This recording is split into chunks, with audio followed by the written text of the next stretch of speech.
PoK वाले क्यों रो रहे? आप वीडियो देखते हैं वहाँ के, वो क्यों रो रहे? वो क्यों कहते हैं कि हमें फिर से हिंदुस्तान के साथ वापस जा रहे? क्योंकि इतनी गरीबी है, इतनी गरीबी है, एक आदमी 450 के किलो हिसाब की आटा नहीं खरीद सकता, हम 40 रुपये के जाके खरीद सकते हैं। ठीक है, हम 150 रुपये के करीब जाके एक केजी चावल खरीद सकते हैं, वो लोग इतना नहीं कर सकते। वो लोग यही चाहते कि हमारे साथ वापस आए, और उनको चाहिए पहले अपना घर संभालें और उसके बाद आके हमारी तरफ देखें। देखो जी, मैं आपसे एक बात बताऊं कि हम हैं हिंदुस्तानी, हिंदुस्तान के साथ जुड़े हुए हैं और हिंदुस्तानी हैं। फ्लैग तो एक ही होना चाहिए। अब फारूक साहब ये बता रहा होगा कि मैं यहाँ पे अपना फ्लैग लगा के तो फिर से सियासत करूँ, वो सियासत उसकी गर्म होने वाली नहीं है। और जो दिल्ली में जो काम होगा, जो मरकज़ में काम होगा, वो हमारे कश्मीर में होगा। जो कश्मीर में काम होगा वो मरकज़ में काम होगा। हम इस चीज़ के साथ खुश हैं, हम उनके साथ खुश नहीं हैं। यहाँ पे जब गरीब बीमार हो जाता था, उसको लेके पहले हमें हॉस्पिटल में एडमिट करता था, घर की ज़मीन बेचनी पड़ती थी। अभी जो मोदी जी की तरफ से गोल्डन कार्ड, आयुष्मान कार्ड की तरफ से जो लॉन्च किया गया है, वो जाके हम बेचारे गरीब जाके उसका फ़ायदा उठा सकते हैं। हमें ये चाहिए बदलाव, हमें यहाँ पे जॉब चाहिए, हमें ये बदलाव चाहिए। हमें वो बदलाव नहीं, हमें पत्थरबाजी नहीं बनना है, हमें मिल्टन नहीं बनना है। हमें यहाँ पे जो हमारे पढ़े लिखे नौजवान हैं उनके बारे में सोचना है। पाकिस्तान के जो रक्षा मंत्री हैं, वहाँ पे चल रहा है खानदानी राज। अपना जो चीफ मिनिस्टर है, उस बेचारे को रखा है जेल में बंद, क्योंकि वो वहाँ पे सच्चाई वाली बात करता था, वो था सच्चा आदमी। उसको रखा जेल में बंद और खुद का चलाया खानदानी राज। वो तो यही चाहेंगे कि कश्मीर हमारी बर्बाद हो जाए, वो तो यही चाहेंगे। खुद का आटा चावल देखो उसका कितना महंगा है, गैस सिलेंडर ले लो, और हम लोगों को देखो यहाँ पे, हमारी कश्मीरियों को पहले हम लोग बहुत बर्बाद हो चुके हैं, अब हम बर्बाद होने वाले नहीं हैं। हमारे पास उतने नहीं बचे हैं। हमने यही कहा कि यहाँ पे रेडों पे जाके देखो, सब हमारी पढ़ी लिखी यूथ है। यहाँ पे फारूक साहब आके बोलता है कि आप नमाज पढ़ो, दिल्ली में जाके राम जी का पाठ पढ़ता है। मुझे पता, उसको खुद नहीं पता कि मैं किस मजहब से बिलोंग करता हूँ।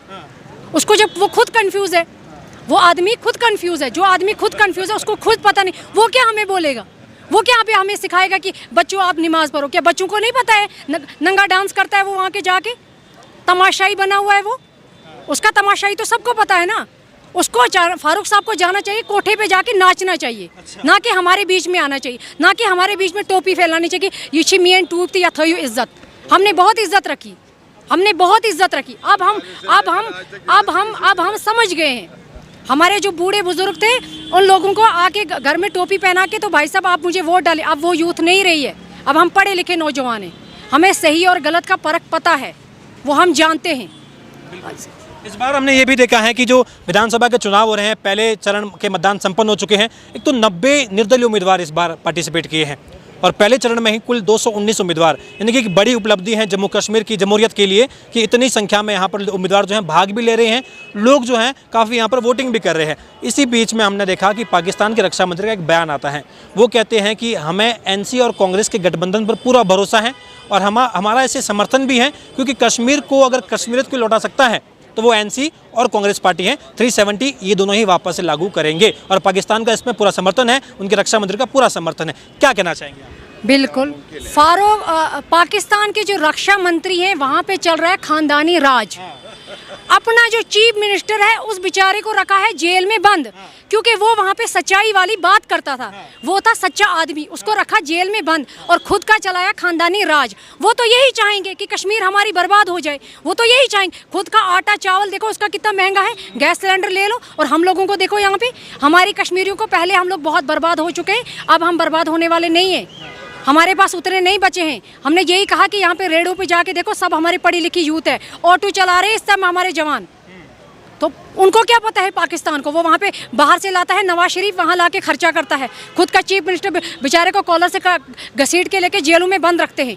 खुद को देखे ना, वो खुद के गुरबान में झांके, पहले अपना घर संभाले, बाद में कश्मीर की तरफ देखें। पहले उनका घर जो उजड़ा हुआ है उसको जाके संभाले, वहाँ के लोग जो मर रहे हैं ना उनको जाके संभाले, बाद में हमारे बारे में सोचिए। पाकिस्तान के तमाम जो नेता हैं वो तो बार बार ही कहते हैं, चाहे फवाद चौधरी हो, चाहे वहाँ के बाकी जो हुक्मरान हैं, वो तो ये कहते हैं कि कश्मीर में मुसलमानों को खतरा है, वहाँ का जो इस्लाम है उसे खतरा है, क्योंकि हिंदुस्तान में जो सरकार बैठी है वो एक हिंदूवादी नेता बैठा हुआ है। नरेंद्र मोदी जो है वो कश्मीर में कश्मीरियत को ख़त्म कर रहे हैं। कश्मीर को बचाना है तो हम पाकिस्तानियों को आगे आना होगा। पीओके वाले जो हिस्सा है उन्हें कहते हैं कि देखिए वहाँ पर खुशहाली है, और जो भारत का कश्मीर है वहाँ पर गुर्बत का दो बादल छाए हुए हैं।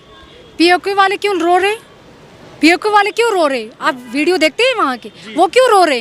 वो क्यों कहते कि हमें फिर से हिंदुस्तान के साथ वापस जा रहे? क्योंकि इतनी गरीबी है, एक आदमी 450 के किलो हिसाब की आटा नहीं खरीद सकता, हम 40 रुपये के जाके खरीद सकते हैं, ठीक है। हम 150 रुपये के करीब जाके 1 केजी चावल खरीद सकते हैं, वो लोग इतना नहीं कर सकते।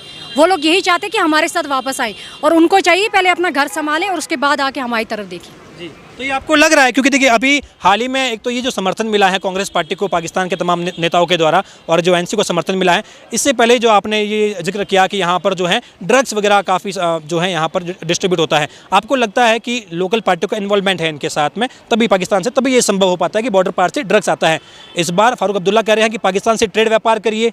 अब ट्रेड व्यापार करने की बात कर रहे हैं, 2 झंडे की बात कर रहे हैं अपने मैनिफेस्टो में, तो क्या वापस से वही पाकिस्तान से समर्थन वाली बात है कि ट्रेड व्यापार तो ड्रग्स और आसान हो जाएगा?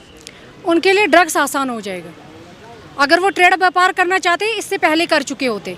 अगर उनको बातचीत करनी थी इससे पहले बातचीत बैठ के करनी थी कि क्या समर्थन निकलेगा कश्मीर के बारे में, कश्मीर का हल निकालना था, वो बैठ के बता सकते थे। अभी कौन से समर्थन ढूंढ रहे हैं वो लोग हमारे साथ? अभी वो लोग सिर्फ यहाँ पे सियासत खेल रहे हैं। उनको लग रहा है कि शायद यहाँ के यूथ अभी भी निकलेगी बाहर और वो पत्थर मारेंगे और उनको लेके जेलों में बंद करेंगे। अब हमारे नौजवान ऐसा नहीं करेंगे, वो समझ गए हैं, वो समझ गए इनकी मिली भगत।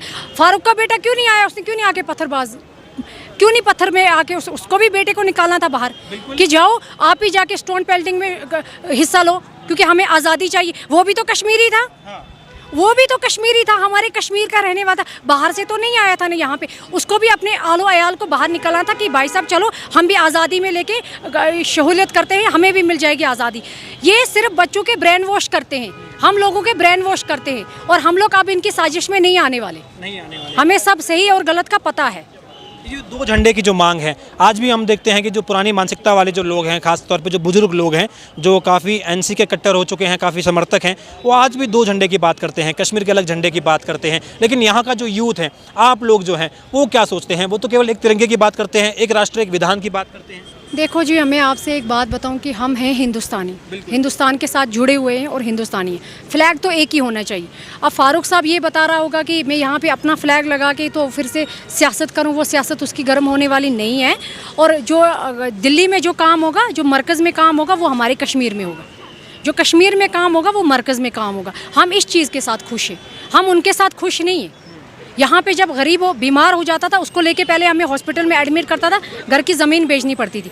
अभी जो मोदी जी की तरफ से गोल्डन कार्ड, आयुष्मान कार्ड की तरफ से जो लॉन्च किया गया है, वो जाके हम बेचारे गरीब जाके उसका फ़ायदा उठा सकते हैं। हमें ये चाहिए बदलाव, हमें यहाँ पे जॉब चाहिए, हमें ये बदलाव चाहिए, हमें वो बदलाव नहीं, हमें पत्थरबाजी नहीं बनना है, हमें मिलिटेंट नहीं बनना है। हमें यहाँ पे जो हमारे पढ़े लिखे नौजवान हैं उनके बारे में सोचना है। यहाँ पे जो बेरोज़गारी है उसको दूर हटाना है। पहले सबसे पहले बेरोज़गारी दूर हटानी है। जब बेरोज़गारी दूर हटेगी ऑटोमेटिकली ड्रग्स ख़त्म हो जाएगा। ड्रग्स ख़त्म होगा जब बच्चा बेरोज़गार है तब उसको ड्रग्स का नशा पड़ता है। जब उसके पास कुछ है ही नहीं करने के लिए, ड्रग्स ही करेगा ना, या तो मजदूरी करने जाएगा या तो सुसाइड करेगा। यहाँ पे देख लें आप, झीलम नदी है, यहाँ पे कितने सारे बच्चों ने खुदकुशी की है, कितनी सारी बेटियों ने खुदकुशी की है। माँ बाप हैं, बच्चों की शादी नहीं करवा सकते, डॉवरी की मांग होती है, उनके पास है नहीं खर्चा कि वो वहाँ से ला के दें बच्चों के लिए, बेटियों की शादी करवा सके। तो यही मामला है कि ये चाहते हैं कि जो इन लोगों ने पहले किया था अब भी वो करेंगे, वो नामुमकिन है, वो नहीं हो सकता। पीओके की जब बात आती है, अमित शाह जी के हम भाषण सुनते हैं, उनमें भी जो पीओके है एक बड़ा मुद्दा बन गया है। अमित शाह जी कहते हैं कि पीओके में आवाज़ उठ रही है कि वो हिंदुस्तान से मिलना चाहते हैं। आपने भी इसका जिक्र किया। अमित शाह जी ये भी कहते हैं कि कुछ समय की बात है, 2027-28 तक जो है पीओके भारत का हिस्सा हो जाएगा, हमारा ही हिस्सा है, बस वो पाकिस्तान ने हमसे छीन लिया है और हम उसे बहुत जल्दी जो है भारत में शामिल भी कर देंगे। कितना यकीन होता है उनकी बात? जी, मुझे लगता है कि गृह मंत्री अमित शाह जी ने जैसे धारा 370 को रिमूव किया, वैसे ही उनको एक और स्टेप उठाना चाहिए, पीओके को वापस लाना चाहिए, क्योंकि वो हमारे ही कश्मीरी भाई हैं। वहाँ पे जो जुलस रहे हैं, जिन लोगों के पास, वो भी बेरोज़गार हैं, वहाँ पे गरीब यूथ है, वहाँ पे गरीब अवाम है, वहाँ पे हम चाहते हैं कि उसको हमारे साथ वापस जोड़ा जाए। जो उस टाइम पाकिस्तान ने हमसे खुदकुशी मतलब ज़बरदस्ती हमसे छीन लिया था, तो हम चाहते हैं कि हमारे साथ वो वापस आ जाए। आलिया जी, एक आखिरी सवाल मैं आपसे जानना चाहूँगा, अभी आपको क्या लग रहा है? हमने देखा हाल ही में यहाँ पर जो है गणेश उत्सव मनाया गया था, इसी लाल चौक पर जो है पहली बार गणेश उत्सव मनाया गया था। अब इसकी तस्वीर धीरे धीरे बदल रही है। आपको लग रहा है कि अब दिल्ली से दूरियाँ कम हो गई हैं, दिल की दूरियाँ जो है वो कम हो गई हैं?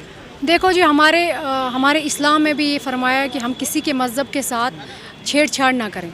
और हम किसी के मज़हब के साथ छेड़छाड़ नहीं कर सकते हैं, ठीक है।